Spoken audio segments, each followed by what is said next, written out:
Nagaur Lok Sabha seat पर भाजपा की हार पर पार्टी मुख्यालय पर किया गया मंथन। प्रत्याशी ज्योति मिर्धा ने कहा, उपचुनाव में होगी जीत। लोकसभा चुनाव में राजस्थान की 25 में से इस बार भाजपा की 14 सीटों पर जीत हासिल हुई।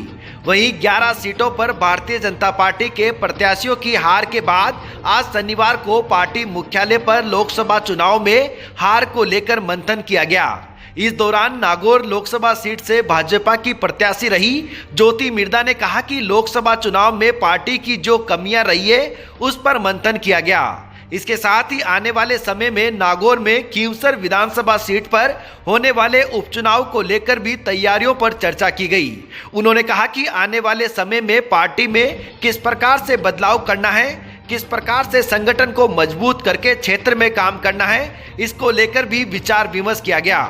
उन्होंने कहा कि जो खींवसर विधानसभा सीट पर उपचुनाव होंगे उसमें भारतीय जनता पार्टी को मजबूती मिलेगी। देखिए, बीजेपी के बारे में अच्छी बात यह है कि जब भी कोई चीज़ होती है तो उसके बारे में वो अच्छे सीरियस तरीके से डिस्कशन करते हैं और सबसे अच्छी बात यह है कि प्रोडक्टिव डिस्कशन होता है। तो आज भी जो कमियां रही पिछले चुनाव के अंदर उनको लेकर के आने वाले समय में, क्योंकि हमारे यहाँ एक उपचुनाव भी होगा, तो किस तरीके से पार्टी के अंदर क्या क्या हमें चेंजेस करने चाहिए या किस तरीके से संगठन को लगना चाहिए, सरकार की किस तरीके से हमें मदद लेनी चाहिए, उन सभी चीज़ों के ऊपर एक चर्चा हुई है। और मुझे लगता है इस चीज़ का हमें बहुत बेनिफिट होने वाला है आने वाली जो हमारी बाई इलेक्शंस होंगे उसके अंदर। लेकिन नहीं, लोगों ने बहुत अच्छे से साथ दिया, बहुत जीत के नज़दीक भी पहुँचे और आपने देखा है कि जिस तरीके का माहौल था, जिस तरीके का विपक्ष ने कुछ अलग तरीके की बातें मतलब बाहर फैला दी थी, उनका नुकसान उठाना पड़ा।